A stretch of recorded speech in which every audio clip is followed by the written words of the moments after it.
Okay, I'm Juan Gilbert. I am a professor at the University of Florida in the Computer Information Science and Engineering Department, and I'm also the chair of that department.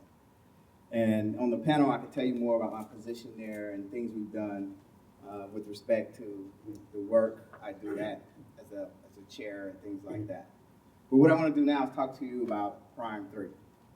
So it can't be done. This is what I was told several times. And so this project dates back to the year 2003 when I was at Auburn University with Dr. Wilson. And at that time, the Florida presidential election had occurred in 2000, and some of you may remember the hanging chads and the issues that occurred there. And people said, we need to fix voting, but they didn't know how to fix it. And they said it couldn't be done. A lot of things couldn't be done. So this was the culprit. Remember these, the hanging chads. So people see those and they say, oh yeah, you're around, you can't forget this image. So those hanging chads were the start of this project. So the way it started for me was I was at a conference with my students. And they had a speaker stand up, and this individual was talking about electronic voting and the promise of it or lack thereof. And the person said, no, we can't use computers in voting. It won't work. You can't do it. No, no, no. So my students, I looked over at them. They had this real rejected look on their face. I said, what's wrong? They said, well, we're studying to get a PhD. I thought we're the people who fix things. That person just said all the stuff couldn't be fixed. So at that point, I was at a crossroad. What do? I said, okay, if you're serious, let's go back to the lab and we'll fix it. So we went back to the lab and we started working on it. Now, in 2002, right before we got in this, and it was in 2003 when we started, Help America Vote Act came. So Congress appropriated $3.3 billion for the states to upgrade their equipment or technology in voting. And as part of that, it was a requirement that you had to have an accessible voting machine in every precinct. So this was the other issue. When we saw that, immediately we thought something was wrong. If everybody has to have an accessible voting machine for people with disabilities, they would be infrequently used, and the poll workers will forget how to set them up, and you're going to have a disparity. So it would be a separate but equal notion that would not exist, wouldn't work. And we were right. It did not work. But we said, why don't we build one machine that everyone votes on? And they said it couldn't be done. So as a result of HAVA, people went out and purchased machines. They had security issues, there were usability issues, flipping of votes, and all kinds of other problems they experienced. And this is in 2003, we're putting our stuff together. So again, they said it couldn't be done, and this is the group that worked on the project. So I often show this, and most of the time people say, at that time it says, Auburn or HBCU? Because you wouldn't see this in a computer science research lab anywhere else. And so what was fascinating, we put the first version of Prime 3 together in 2003. We went to the Alabama Institute for the Deaf and Blind. We tested it, and it worked, but it was interesting because we found some problems. One of the people who worked on the project, he's somewhere in there, Greg Rogers, he was on the Auburn track team, and he worked on the interface. He never told me he was colorblind. So in the design of the system, it worked for people who were colorblind. But what was interesting when we worked on it at AIDB, when we went to do that study, we had a woman who came back. It was noisy, and she kept coming back testing, and it was having problems. And I asked her, I said, well, why do you keep coming back trying this? She said, this is the first time in my life I've ever been able to vote by myself. So we knew we were onto something at that point. But the issues we were having were because the team were testing the system, looking at it, and they could see. So I had to turn the laptop around and make them test where they couldn't see, and they were going, oh, now we see the issues. So there were all these challenges in voting, security. Can it be hacked? They would ask usability, is it usable? Is it accessible? And our premise was that we wanted a universal design. Again, one machine that everyone could vote on independent of your ability or disability. That was the goal.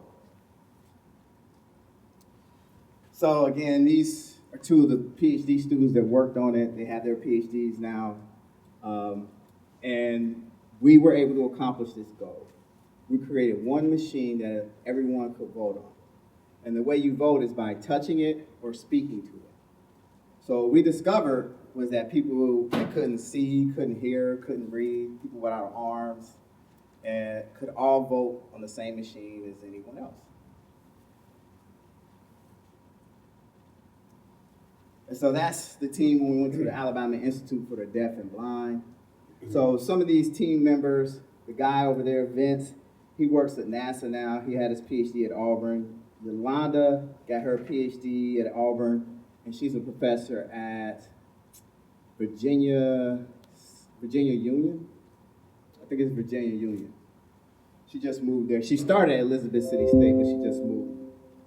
And then the young lady to the far left here, I'll tell you more about them in a second. But Greg is the guy in the center.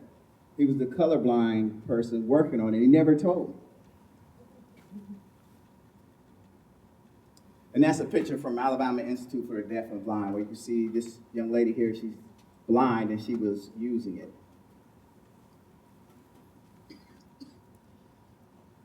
So we had created this technology. We wrote several proposals to the National Science Foundation to get funding for it. We were rejected 3 times in a row. First time they said, well, you didn't talk enough about security. So I talk about security. So you didn't talk enough about accessibility. You didn't talk enough about this. We were rejected time and time again. We went to a competition in 2007 for voting systems. It was a student competition in Oregon. We went there, we competed. They didn't give us any prizes. Everybody else got prizes, the other teams. So my students weren't happy about that, as you can imagine.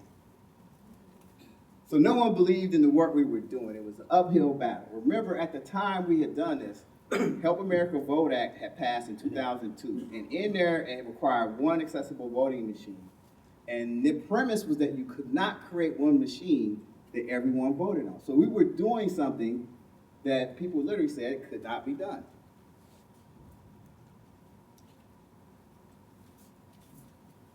So, what happened?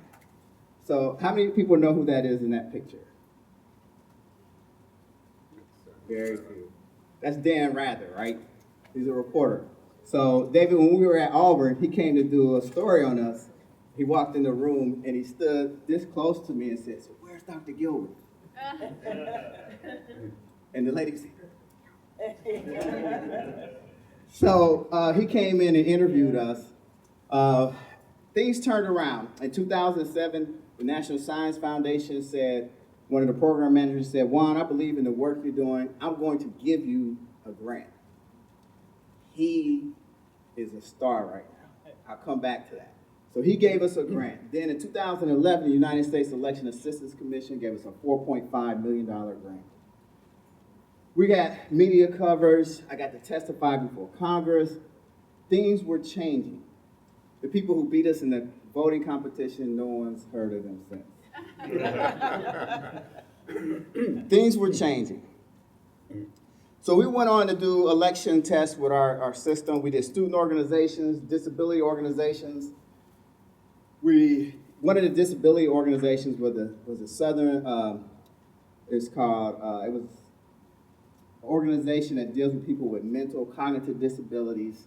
And we had another one, NICL, National Council of Independent Living, which is a group of people with all kinds of different disabilities. We did their national elections. So SAVE, which is Self-Advocates Becoming Empowered, is the people with cognitive disabilities. They called us in to do their national election. So going in, we knew the reading literacy capability of the voters were going to be all over the scale. But we couldn't ask them or test them, right? You can't do that. So what we did was we added a feature in priority with pictures on the ballot. So all the candidates' pictures were there. We did the election, and no one had a problem. So immediately we thought, these pictures work. But how do we know? We We don't know. So we went and did an election with pre-K kids who we knew couldn't read, and they used it and worked. So we had done this, and then we went to Oregon in 2012, and we did I think it was the presidential primary at that time, and it was in rehab centers where people with disabilities could use it. So it was very limited, but we tested it there. I told you about SAVE, we did that one. And then we went to Clemson Elementary School, we did the test there with the kids. And then in 2014, we went to Wisconsin. So we had 3 precincts where we did a test. People were actually voting. It was amazing because we were in very rural areas and people would come in and say, I don't want to use that computer. And 30 seconds later, they were on their way, that's it. We saw something there. So then, New Hampshire came in 2014. New Hampshire used Prime 3 in the primary and the midterm election. This is the setup. They were running our software on that tablet with a headset and a microphone. And this device here is a switch.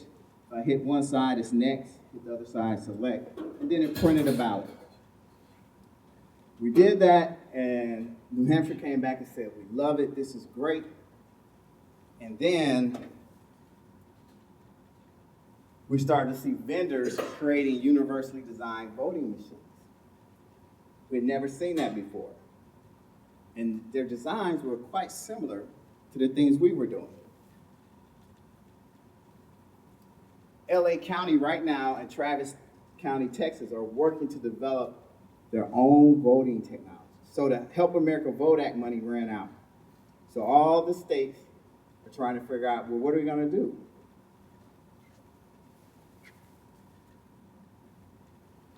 Then President Obama had a commission on election administration, and they said we should experiment with open source, what's called COTS, commercial off-the-shelf components in voting. And so I had a chance to testify before that group as well. So they said it couldn't be done, so we did it. And then September 2015, we released Prime 3 as open source on GitHub. That was a major development to release that software.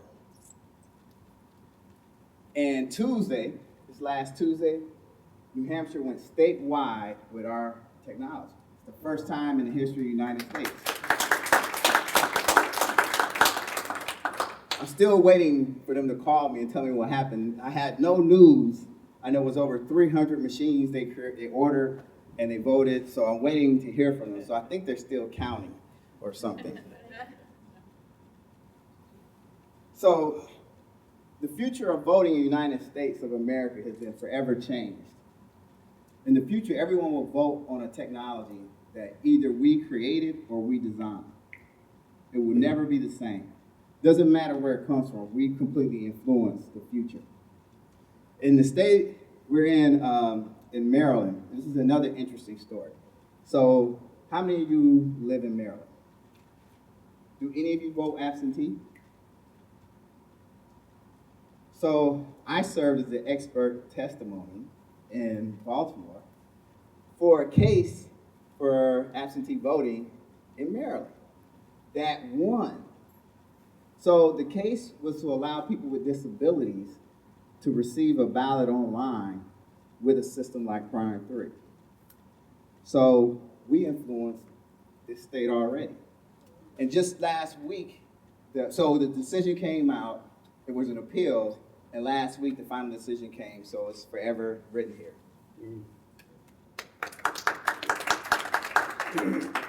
So this is the team.